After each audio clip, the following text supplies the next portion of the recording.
इस press conference में हमारे साथ Congress party, CPI, CPM, Bhakpa Male, Congress party और आरजेडी के सभी यहाँ नेता और प्रिंट इलेक्ट्रॉनिक मीडिया के हमारे जितने साथी हैं, सभी लोगों का स्वागत है।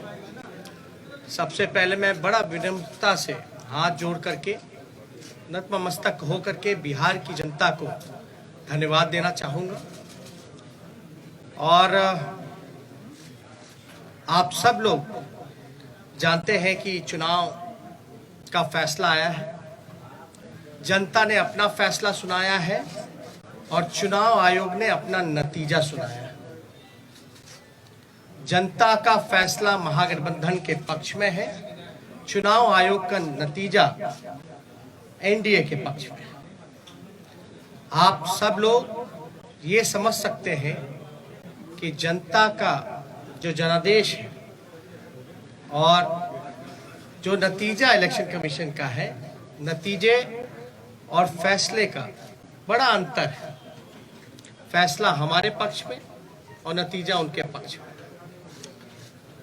ये कोई बिहार में पहली ऐसी कोई घटना नहीं है।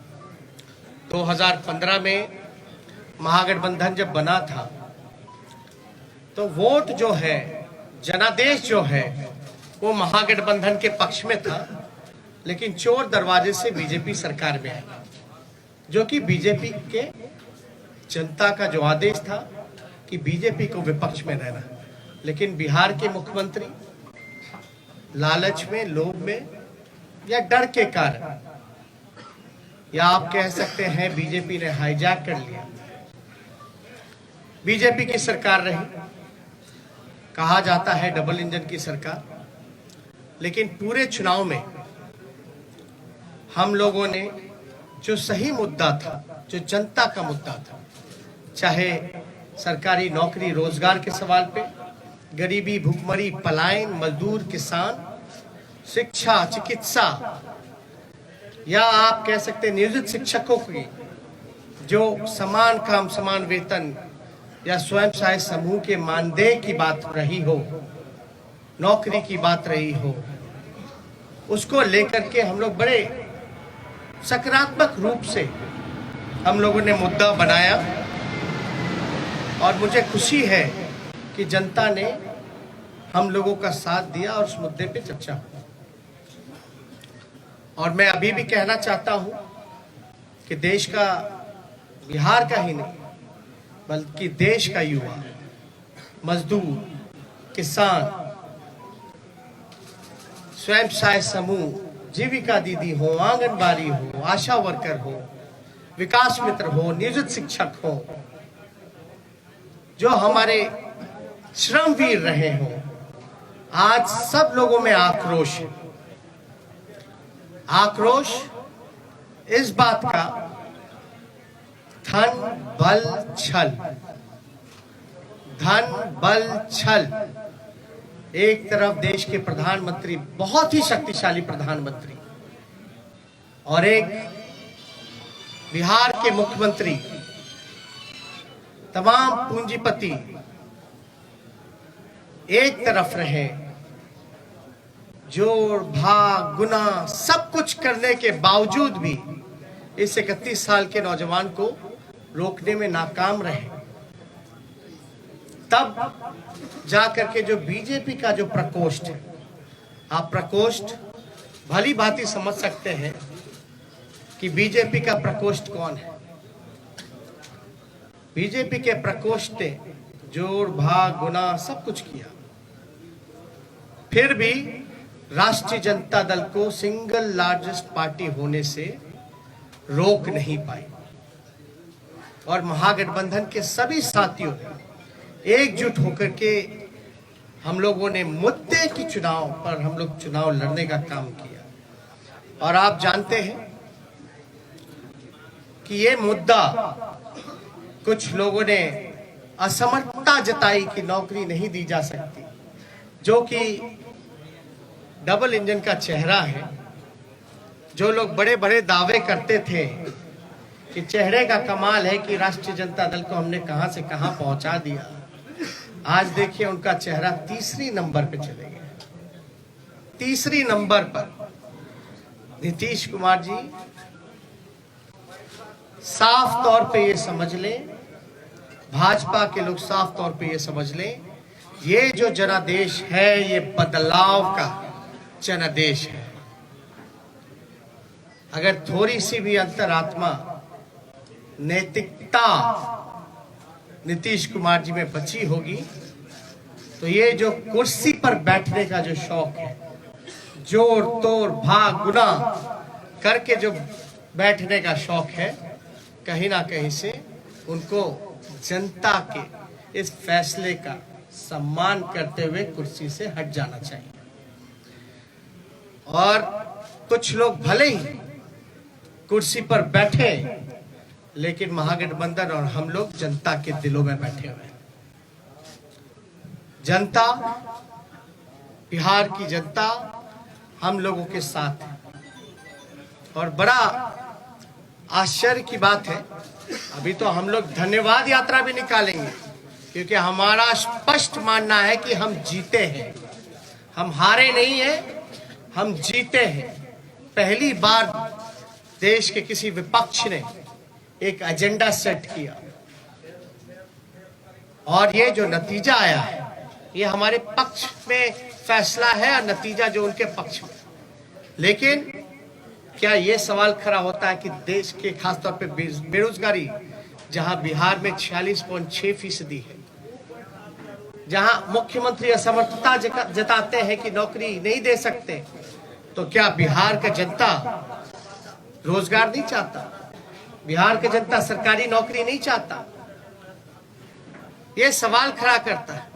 और हम लोग तो धन्यवाद यात्रा में भी जल्दी ही जाएंगे, लेकिन सरकार में अगर जो लोग छल कपट धन बल के कारण जो लोग बैठ रहे हैं, उनसे हम कहना चाहते हैं कि 4 दिन की ही चांदनी है, लेकिन अगर 19 लाख रोजगार, समान काम वेतन नियोजित शिक्षकों को, स्वयं सहायक समूह को अगर मानदेय, शिक्षा चिकित्सा अगर नहीं सुधरी जनवरी तक के महीने पर, तो हम महागठबंधन के लोग बड़ा आंदोलन करने का काम करेंगे। दूसरा पहलू, कुछ लोग बड़ा कहेंगे कि हार गए तो लोग रो रहे। नहीं, हम लोग रोने वाले लोग नहीं हैं, हम लोग संघर्ष करने वाले लोग, जनता के बीच रहने वाले लोग, सबको साथ लेकर के चलते हैं। जहां भी रहेंगे जनता की आवाज को बुलंदी से उठाते रहेंगे।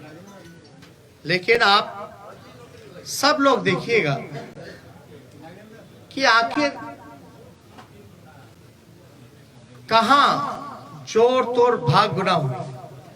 तो कुछ सवाल है, हम आपको counting of postal ballot papers की प्रक्रिया बता दें। काउंटिंग पोस्टल बैलेट में एक दिन पहले ही राष्ट्रीय जनता दल के पेज से एक वीडियो जो है एक जारी किया गया था, ठीक चुनाव से पहले। उस वीडियो में साफ तौर पे दिखाया था कि रात के अंधेरे में आरा में रात के अंधेरे में एक गाड़ी निकली, उस गाड़ी में पोस्टल बैलेट के बक्से निकले। चुनाव आयोग बताए कि रात में कोई भी ट्रांसपोर्टेशन, चुनाव के वोट बक्से कोई इधर से उधर ले जाया जा सकता है, नहीं ले जाया। और अगर आप इन्हीं के लॉस की बात करें इलेक्शन कमीशन का कि क्या प्रोसीजर होना चाहिए, counting of postal ballets paper 15.15.4 इनका पॉइंट है, उन्हीं का इलेक्शन कमीशन का। As per the requirement of Rule 54A of CE Rules 1961, the postal ballot shall be taken up for counting first at the returning officer's table. मतलब postal ballot की गिनती जो है उसकी प्रक्रिया पहले होनी चाहिए। साफ तौर पे इसमें लिखा है। और under the law rule 54A of the conduct of the election rules 1961, the postal ballot papers are to be counted first. It is clarified further that it is not necessary to wait for the counting of postal ballots to be completed before counting of votes recorded in EVM starts. मतलब आपको जरूरी नहीं आप इंतजार कर सके, आपको प्रक्रिया जो है समांतरण शुरू कर देनी चाहिए। वोटों की, पोस्टल बैलेट की वोटों की गिनती पहले ही शुरू कर देनी चाहिए। ये मेरा नहीं है, ये तो चुनाव आयोग का है। After a gap of 30 minutes from the commencement of counting of postal ballot papers, the counting votes of EVM can start. 30 minute के बाद आप ईवीएम की जो प्रक्रिया है वो चालू कर सकते हैं। Counting of postal ballot papers shall be done at returning officers table. All postal ballot papers received by returning officer should be brought before him, her. Only such postal ballot papers are received before the hour fixed for commencement of the counting shall be counted. तो इसमें साफ तौर पे ये जिक्र किया गया है कि प्रक्रिया जो है पोस्टल बैलेट की पहले होनी चाहिए। और जरूरी नहीं है कि आप जो है पहले ईवीएम के ही करिए, आप पोस्टल बैलेट पहले काउंट कीजिए, उसके 30 मिनट बाद आप ईवीएम की गिनती चालू कर सकते हैं। एक और है 15 पॉइंट, पेज नंबर 260 में जाके देखिएगा। In case the victory margin is less than total numbers of postal ballot received, then there should be a mandatory reverification of all postal ballots in the presence of observer and the RO. All the postal ballots rejected as invalid as well. Postal votes counted in favor of each and every candidate shall once again be verified and tallied. The observer and the RO shall record the finding of re-verification and satisfy themselves before finalizing the result.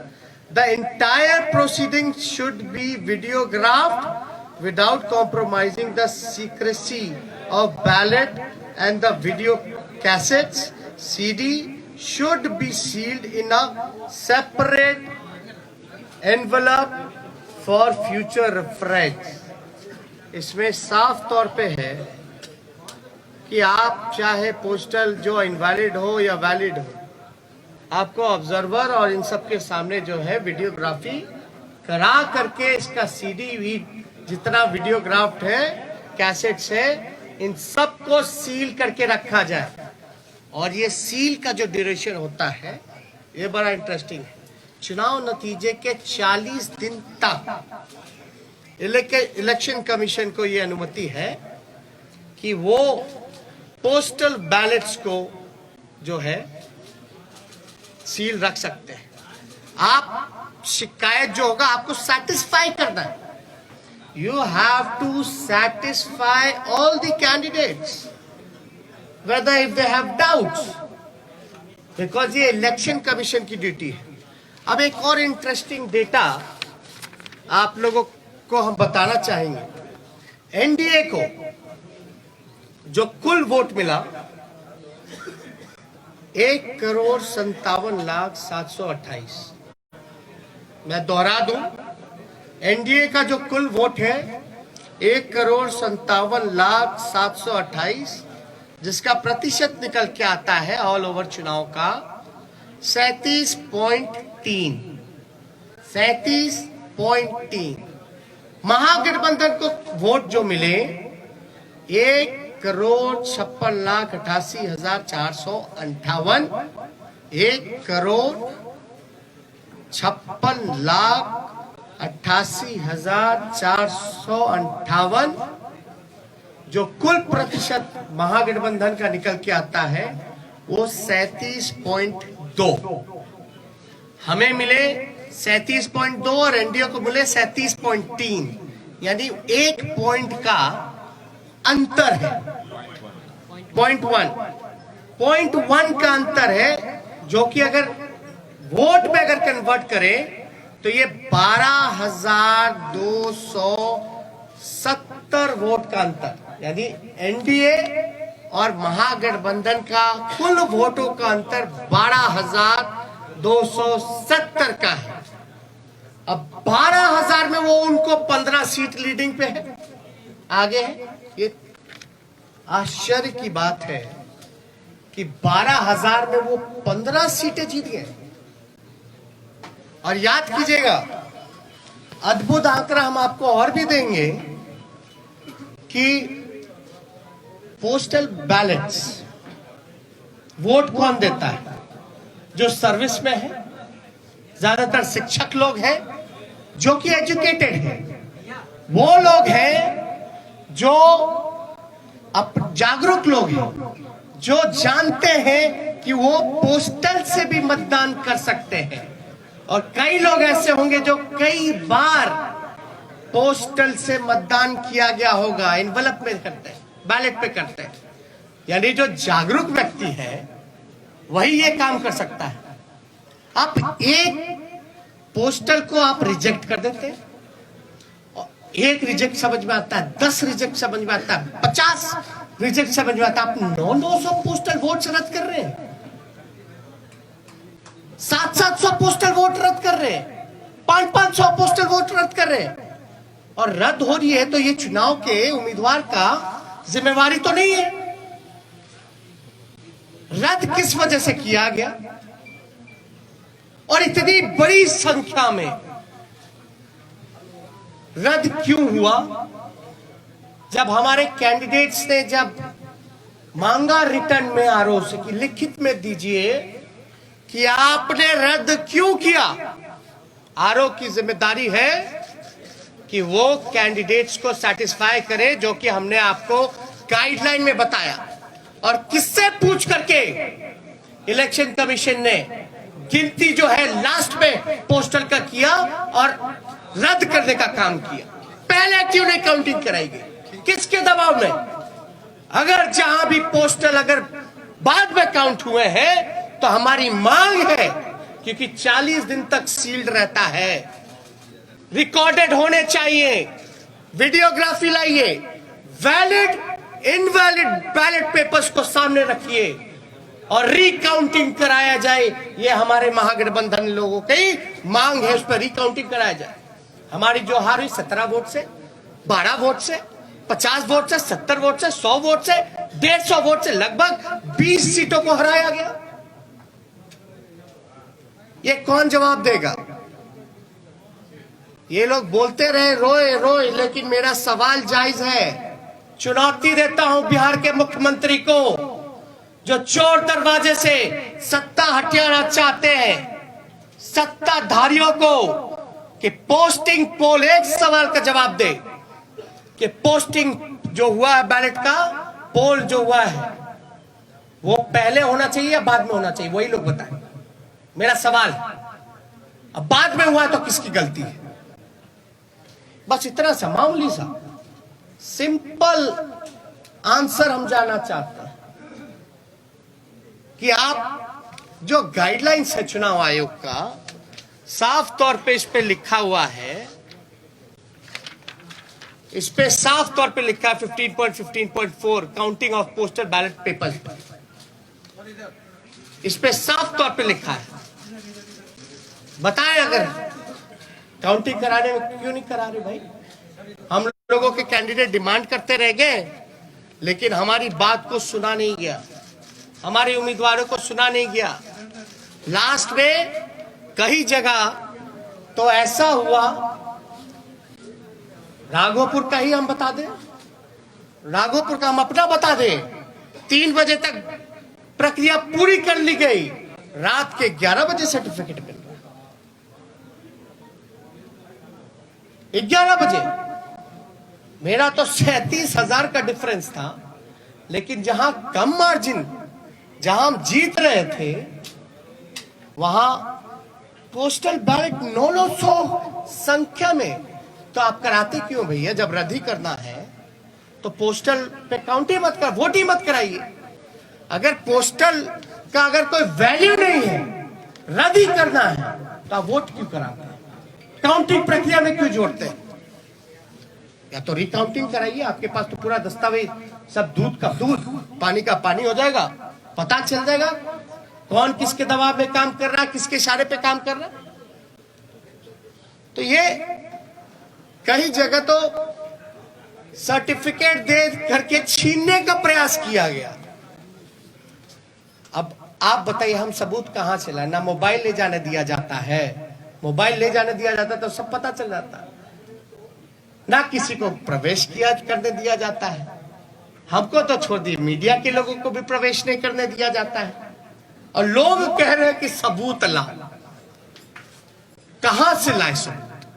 सबूत तो वहीं से आएगा ना जब आप इसकी recording निकालिएगा, CCTV की, वीडियोग्राफी की। बैलेट इनवैलिड जो क्यों निकाल के दिखाओ ना जनता को। क्या जिनका रद्द किया गया वोट, क्या तो आप वोटर मानते ही नहीं है? अगर रद्द हुआ तो क्या प्रक्रिया है कि वो फिर से पुनः मतदान करे? चुनाव आयोग के लिए तो एक एक वोट का महत्व है ना। लोकतंत्र में आप 900 वोट पोस्टल बैलेट का रद्द कर दीजिएगा एक कॉन्स्टिट्यूएंसी में, और वो भी एजुकेटेड जागरूक वोटर्स का, जो सर्विस में है, उनके वोट के मान नहीं होगा, तो भाई सवाल तो बनता है। क्योंकि ये लोकतंत्र बचाने की लड़ाई है, और लोकतंत्र कैसे बचे? और एक वोट से हार भी होती है, जीत भी होती है, लेकिन आप देख रहे होंगे ना, चेहरे का चमक कहां चला गया? तीसरे नंबर पर। अब तक सामने नहीं आए, फिर क्वारंटाइन हो गया, फिर क्वारंटाइन हो गया। अरे भैया, अंतरात्मा जगाइए, नैतिकता, सिद्धांत, नीति, विचार सब धूमिल आपने कर लिया। अब आपने तो खुद कहा संन्यास लेने की बात, संन्यास लेने का काम कर रहे हैं, तो कम से कम आखिरी के क्षण दिनों में काली अपने मुंह पे मत पुतवा करके जाइए। काली अपने मुंह पर या जनता का हाय लेकर के अपने राजनीतिक सफर का अंत मत कीजिए नीतीश जी, अंतरात्मा जगाइए। इसलिए हम सब लोगों को लगा कि ये प्रेस कॉन्फ्रेंस करना, और मैं पुनः बिहार को धन्यवाद दूंगा, धन्यवाद यात्रा करूंगा। भले ही छल कपट से कुर्सी पे ना बैठ पाए, लेकिन जो लोगों ने अपने दिलों में बैठाया है, इसके लिए हम जरूर जनता को धन्यवाद देंगे। और हमारा मानना है महागठबंधन की जीत हुई है, डबल इंजन की हार हुई है, जनता हमारे साथ है। और कुछ प्रकोष्ठ के लोग जो नतीजा, फैसला नहीं, जिन्होंने नतीजा सुनाया, वो भी तो किसी के दबाव में काम कर। तो इसलिए ज्यादा कुछ ना कह के, अगर आप लोगों का कोई सवाल हो तो उसका जवाब देना चाहिए।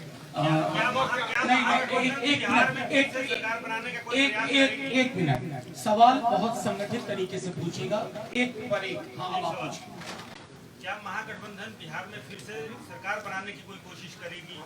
कहीं से उम्मीद वैसी है, या फिर और कोई आंकड़ों के द्वारा सरकार बनाने की कोई कोशिश होगी? देखिए, हमने साफ तौर पे बोला, ये मैंडेट जो है बदलाव का मैंडेट है। ये जनादेश जनता ने बदलाव के लिए दिया। तो जो लोग बदलाव के साथ हैं, इन चीजों को समझेंगे, तो जरूर वो अपना फैसला लेंगे। क्या आरजेडी इस कोशिश में है कि जो छोटे दल को साथ में लिया जाए? अभी आपको हमने तो साफ तौर पे बोला कि ये जनादेश जो है बदलाव का है, ये उनके ऊपर है कि वो जनता के साथ, इस फैसले के साथ रहते हैं नहीं रहते। इधर से एक सवाल। तेजस्वी जी, कांग्रेस को 70 सीटें आरजेडी ने दी, महागठबंधन में 70 सीटें मिली, 19 सीटें वो केवल जीते। उनके ही नेता कह रहे हैं कि हमारी वजह से तेजस्वी की सरकार नहीं बन पाई।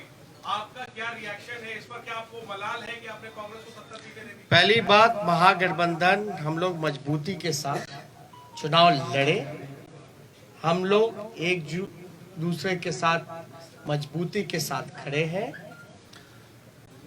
कौन क्या कहता है ये विश्लेषण का समय नहीं है। अभी जो बात है ये समय है कि हमको जो हराने का प्रयास किया जा रहा है, जो हमने सिंपल सा सवाल पूछा है कि जो रद्द हुए हैं क्यों हुए हैं, प्रक्रिया उसकी शुरुआत की थी, अंत में आपने ये क्यों किया, आपने रिटर्न में लिख करके क्यों नहीं दिया। मेरा अभी भी मानना है कि लगभग ऐसे 20 सीटें जो हैं हम लोगों को हराया गया है। ओवैसी की पार्टी AIMIM ने एक मिनट सुनिए एक मिनट, इनका वह सवाल है, एक साथ पूछे ना। सवाल ये है कि 119 के आंकड़ों तक आपने छुआ, फिर 108 हो जाता है, फिर 110 पे उसको कर दिया जाता है। चुनाव आयोग 5 घंटे इतने में उलझा के रखता है, इसको लेकर क्या कहना है? और कहीं ना कहीं ओवैसी ने आपको जो है एक तरह से देखा जाए तो नुकसान पहुंचाया। नहीं, देखिए किसी के पास एक तो अपने ही गाइडलाइंस का, जब हमने आरा का एक एग्जांपल दिया कि रात में आप बक्सा लेके जा रहे हो आ रहे हो, वो क्या उचित है? क्या वो गाइडलाइंस को वो चीजें फॉलो करती है? वो तो एविडेंस हुआ ना, वो तो एविडेंस है।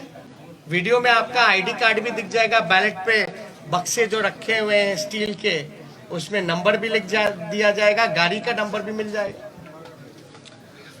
तो उसमें हम तो स्पष्ट रूप से मान रहे हैं कि हमको तो कम से कम 130 सीटें महागठबंधन को मिली है। 130 सीटें मिनिमम महागठबंधन को मिली है। इधर नहीं, एक मिनट। सवाल उठाया है गाइडलाइन, आपने सवाल उठाया है रद्द हुआ है पोस्टल बैलेट का। गठबंधन आज की तारीख में जब सरकार नहीं बनी है बिहार में, अभी तक फॉर्मल नहीं हुआ है, गठबंधन इलेक्शन कमीशन को डॉक में लेने के लिए, you are putting the election commission on the dock. I have been asking simple question to release, to satisfy the candidates whatever their queries has. That's it. If they will not satisfy the candidates, then we might go to the court. Sir, आपको लगता है कि ओवैसी की party AIMIM ने आपको बड़ा नुकसान पहुंचाया है, खासकर अगर सीमांचल की बात करें? और क्या महिला मतदाताओं का रुझान इस बार भी आपके पक्ष में नहीं आया है क्या? ये बहुत ही अच्छा सवाल। हम तो कह रहे हैं हम 130 सीट जीते हुए हैं, हम तो बहुमत में आ गए, हम तो बोल रहे हैं कहां नुकसान पहुंचाया। दूसरी बात, साइलेंट वोटर्स, ये साइलेंट वोटर्स है कि इनविजिबल वोटर्स है? और साइलेंट वोटर क्या बोल रहा है? आप लोगों को कौन बोल दिया कि साइलेंट वोटर ने एनडीए को वोट दिया? हम तो जानना चाहते हैं। तब तो साइलेंट वोटर रहा ही नहीं ना। जब प्रधानमंत्री जी साइलेंट वोटर का जिक्र कर रहे हैं, उनके पर तो लोग बड़ा वोकल होते थे, अब साइलेंट हो गए। और साइलेंट हो गए तो प्रधानमंत्री जी को कान में जाके बोल दिया गया। जब बोल ही दिया तो साइलेंट कहां रह गए? ये साइलेंट वोटर थे ही नहीं, ये साइलेंट वही है जो इनविजिबल वोटर है, जो कि बीजेपी के प्रकोष्ठ है।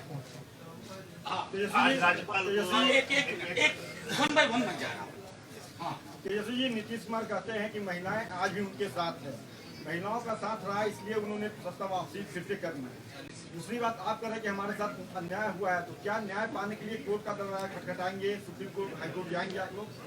देखिए, कौन किसके साथ है, कहां किसके साथ है, हा? लेकिन हमारे आंकड़े के हिसाब से जो कैंडिडेट वहां रहे, हम तो 130 पे हैं। हम तो ये कह रहे बिहार की जनता हमारे साथ है। आप क्यों जोड़ गुना भाग करा करके आप सरकार हथियाना चाहते हो? पहली बात, महिलाओं की जहां तक बात आएगी तो जब सरकारी नौकरी मिलता है तो उसमें महिलाएं नहीं है? आप देखिएगा, महंगाई इतनी बढ़ गई तो क्या महिलाओं के किचन को इफेक्ट नहीं किया? सिलेंडर का दाम क्या है? घर का बिजली बिहार में सबसे महंगा है, क्या वो महिलाओं को असर नहीं करता है? ये महिला को अगर पहले नुकसान होता था अगर शराब का, घर का पैसे का, तो 200 रुपए का, आज नीतीश कुमार जी की वजह से जो ब्लैक मार्केट बन गया है वही 200 रुपए से ज्यादा 500 रुपए का घाटा हो रहा है महिलाओं को। तो कहां से उनके साथ महिलाएं भाई? ये सब केवल एक स्क्रिप्टेड प्रोपेगेंडा चलाया गया है, और जो कि इस इलेक्शन में ये जितने स्क्रिप्टेड प्रोपेगेंडा चलाने की कोशिश की गई, अरे आपने तो देखा इस चुनाव में इतने शक्तिशाली पीएम हो, मुख्यमंत्री हो, अब शब्द भी मेरे को कहा, मेरे परिवार को कहा, फिर भी हम आशीर्वचन के तौर पे हमने चुनाव लड़ा। तो कहां से आपका? देखिए सिंपल, मैं तो सत्ता में बैठे लोगों से भी पूछना चाहता हूं कि आप बताइए प्रोसीजर क्या है पोस्टल का, गिनती की क्या प्रक्रिया है, क्या वो फॉलो हुई है, नहीं हुई है? अगर हुई नहीं हुई, जो भी छोड़िए अलग बात, या हमारे जो उम्मीदवार रहे, अगर वो कोई क्वेरी इलेक्शन कमीशन को उस समय पूछ रहे थे तो उस समय इनकार क्यों किया गया, लिखित तौर पे क्यों नहीं दिया गया? और अब हम सभी उम्मीदवार जो है लिख करके इलेक्शन कमीशन को भेज रहे हैं, और हमको तो सीडी भी चाहिए, वीडियोग्राफी भी देखना है। इससे पहले कि मैं अगला सवाल तेजस्वी जी के लिए लूं, मैं एक चीज और उसमें जोड़ देना चाहता हूं। इस बार सबसे बड़ा पोस्टल बैलेट का आधार था नियोजित शिक्षकों की। बिहार सरकार और उसके मुखिया को मालूम था कि ये पूरी की पूरी नियोजित शिक्षकों का समुदाय शिफ्ट कर गया है, इसलिए इनवैलिड करने की कोशिश हुई, और वो सब चीजें हम एविडेंस के तौर पर मांगेंगे और इनके जीते हुए लोग हारेंगे। और एक बात, इनवैलिड करने का कारण जो हमको संदेह है ये है कि पोस्टल की जितनी भी काउंटिंग हुई है, एज एन एग्जाम्पल राघोपुर अगर लेते हैं, मेरे क्षेत्र का लीजिएगा, जहां हम 37,000 से चुनाव जीते, जहां हम अच्छे से चुनाव जीते हैं, वहां भी पोस्टल में हम जीते हुए हैं लगभग 3 गुना ज्यादा से। एक एग्जाम्पल अगर रूनी सैदपुर का लीजिएगा, सीतामढ़ी का, तो वहां लगभग जो है 15 से 20,000 वोटों से हारे हैं, 25,000 से हारे हैं। लेकिन वो हारे हुए 15 से 20,000 क्षेत्रों में भी पोस्टल में एक तरफा हम लोग लीडिंग किए। यानी पोस्टल में जो मनोज झा जी ने कहा कि ज्यादातर पढ़े लिखे लोग शिक्षकों का, नियोजित शिक्षकों का रहा है, जिन मुद्दों के साथ हम समान काम समान वेतन दिलाने की जो बात कही थी, हमारे पक्ष में वो वोट मिले जिसको रद्द किया गया।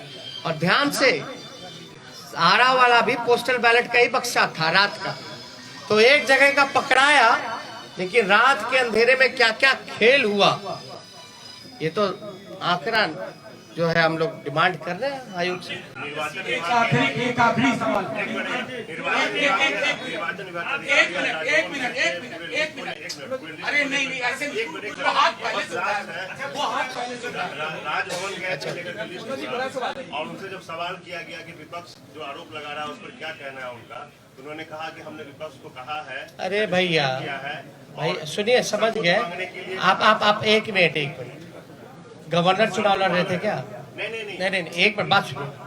गवर्नर चुनाव लड़ रहे थे क्या? चुनाव कौन लड़ रहा था? कैंडिडेट। इस गाइडलाइन में क्या लिखा है इलेक्शन कमीशन का? किसको सेटिस्फाई करता है, गवर्नर को कि कैंडिडेट को? क्या सीडी दिखाए हैं क्या? दे मीडिया को दे दे, अरे मीडिया को दे दे, सब देखे ना। Thank you. जो 20 सीटें आपने चिन्हित की है जिसमें गड़बड़ी की गई है, उसमें आपकी कितनी है और कांग्रेस की कितनी है? वो लिस्ट हम लोग दे देंगे, उसमें कोई वो नहीं है। और अब मैं इस प्रेस कॉन्फ्रेंस की समाप्ति की घोषणा करता हूँ। शुक्रिया। क्या महागठबंधन वीआईपी और हम पार्टी के संपर्क में है? लेट से आया। हमने पहले ही इसका जवाब दे दिया है कि ये जनादेश बदलाव का है और फैसला उनको लेना है कि जनता के फैसले के साथ है कि नहीं।